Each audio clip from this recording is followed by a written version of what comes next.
Shri M R Abhilash, ഒരു കാര്യം, ഇപ്പം സംഭാവന നൽകിയവരുടെ എണ്ണം അത് കൃത്യമായി അറിയണമെന്ന് പറയുന്നുണ്ട്. അതിന് 3 ആഴ്ചത്തെ സമയം അനുവദിക്കുന്നുണ്ട്. അത് കഴിഞ്ഞ് തെരഞ്ഞെടുപ്പ് കമ്മീഷൻ ആ കൃത്യമായ രേഖകൾ പ്രസിദ്ധപ്പെടുത്തണമെന്ന് കൂടി പറയുന്നുണ്ട്. ചരിത്രവിധിയാണ് അങ്ങനെ നോക്കുകയാണെങ്കിൽ. തീർച്ചയായിട്ടും തെരഞ്ഞെടുപ്പ് രംഗത്തെ ശുദ്ധീകരിക്കുവാനുള്ള കോർപ്പറേറ്റ് ഫണ്ടിങ് വഴി തെരഞ്ഞെടുപ്പ് രംഗം മലീമസമാകുന്ന ആ ഒരു സാഹചര്യത്തിലാണ് സുപ്രീം കോടതിയുടെ ഈ ചരിത്ര പ്രസിദ്ധമാകുന്ന തീരുമാനം കാണേണ്ടതായിട്ടുള്ളത്. ജനങ്ങൾക്ക് അവരുടെ സ്വകാര്യത ഒരു രാഷ്ട്രീയ പാർട്ടിക്ക് കോൺട്രിബ്യൂഷൻ കൊടുക്കുമ്പോൾ അത് സംരക്ഷിക്കപ്പെടേണ്ടതാണ് എന്ന് സുപ്രീം കോടതി അടിവരയിട്ട് പറയുമ്പോൾ തന്നെയും ഒരു പൊളിറ്റിക്കൽ പാർട്ടി സ്വീകരിക്കുന്ന കോൺട്രിബ്യൂഷനെ കുറിച്ച് ജനങ്ങളിൽ നിന്ന് മറച്ചു വയ്ക്കുവാൻ കഴിയുകയില്ല.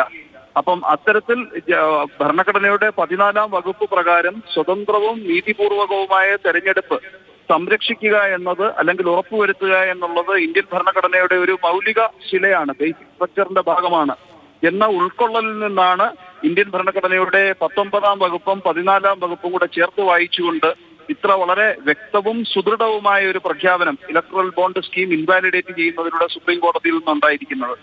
അപ്പോൾ 14-ാം വകുപ്പ് പ്രകാരം സ്വതന്ത്രവും നീതിപൂർവകവുമായ തെരഞ്ഞെടുപ്പ് ഉറപ്പുവരുത്തുന്നതിനോടൊപ്പം തന്നെയും ഒരു പൊളിറ്റിക്കൽ പാർട്ടിക്ക് ജനം കോൺട്രിബ്യൂഷൻ കൊടുത്തിട്ടുണ്ട് എങ്കിൽ അത് ജനങ്ങൾ കൊടുത്ത അവരുടെ സ്വകാര്യത ഉറപ്പുവരുത്തേണ്ടതിനോടൊപ്പം തന്നെ ഇത്തരത്തിലൊരു സ്വകാര്യത രാഷ്ട്രീയ പാർട്ടിക്ക് ക്ലെയിം ചെയ്യുവാൻ കഴിയുകയില്ല എന്നും അത്തരത്തിൽ ലഭിക്കുന്ന ഫണ്ടുകളെ കുറിച്ച്, കോർപ്പറേറ്റ് ഫണ്ടിങ്ങുകളെ കുറിച്ചൊക്കെ തന്നെ ജനങ്ങൾക്കറിയാനുള്ള അവകാശമുണ്ട് എന്നും അത് ജനങ്ങളിൽ നിന്നും അത് മറച്ചു വെക്കുന്നത് മൗലികാവകാശത്തിന്റെ ലംഘനമാണ് എന്ന് പ്രഖ്യാപിച്ചതിലൂടെ വളരെ ശക്തമായ ഒരു സന്ദേശം തന്നെയാണ്. മറ്റൊരു പ്രധാനപ്പെട്ട വിവരം കൂടി ഇപ്പോൾ ഈ വിധിയുമായി ബന്ധപ്പെട്ട് വരുന്നുണ്ട്.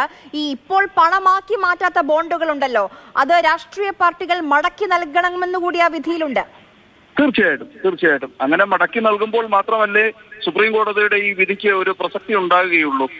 അല്ല എന്നുണ്ടെങ്കിൽ തെരഞ്ഞെടുപ്പ് അടുത്തു വരുന്ന ഒരു സാഹചര്യത്തിൽ സുപ്രീം കോടതി നിയമവിരുദ്ധമായി എന്ന് പ്രഖ്യാപിക്കപ്പെട്ടിരിക്കുന്ന ഒരു കാര്യവുമായി ബന്ധപ്പെട്ട് ഈ പ്രോസസ്സിലുള്ള പണം രാഷ്ട്രീയ പാർട്ടികൾക്ക് വിനിയോഗിക്കാൻ കഴിയുമെന്നുണ്ടെങ്കിൽ ഒരു വലിയ ശതമാനം പണം തന്നെ കോടതിയുടെ പ്രഖ്യാപനത്തിന് ശേഷവും ദുരുപയോഗം ചെയ്യപ്പെട്ടു പോകുവാനുള്ള വലിയ തുക തന്നെ ദുരുപയോഗം ചെയ്യപ്പെട്ടു പോകുവാനുള്ള സാധ്യതയും ഉണ്ടായിരുന്നു. അപ്പൊ കോടതി ഇടപെട്ട് കഴിഞ്ഞാൽ ഈ പൈപ്പ് ലൈനിൽ കിടക്കുന്ന ട്രാൻസാക്ഷൻസ് എല്ലാം തന്നെയും അത് ഭരണഘടനാ വിരുദ്ധമായി മാറപ്പെടുകയാണ്. അതുകൊണ്ട് തന്നെയാണ് അത് തിരിച്ചു കൊടുക്കേണ്ടതായിട്ടുണ്ട് എന്ന് കോടതി പറയുന്നത്.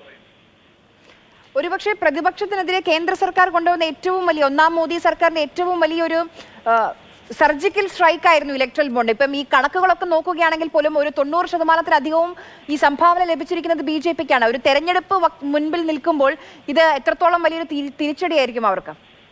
90% എന്ന് നമുക്ക് പറയാൻ കഴിയില്ല, ഡേറ്റ വ്യത്യസ്തമാണ്. പക്ഷേ BJP എടുത്ത ഏറ്റവും കനത്ത ഒരു നിയമപരമായിട്ടുള്ള പ്രഹരമാണ് എന്ന് നിസ്സംശയം പറയുവാൻ കഴിയും.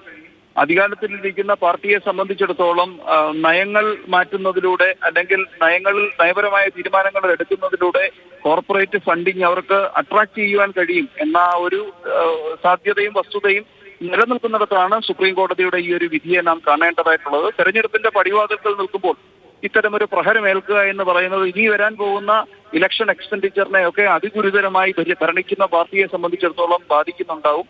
വളരെ ടൈംലി ആയിട്ടുള്ള ഒരു ഇന്റർവെൻഷൻ തന്നെയാണ് ജനാധിപത്യത്തിനെ സംരക്ഷിക്കുവാൻ വേണ്ടി സുപ്രീം കോടതി നടത്തിയിട്ടുള്ളത്.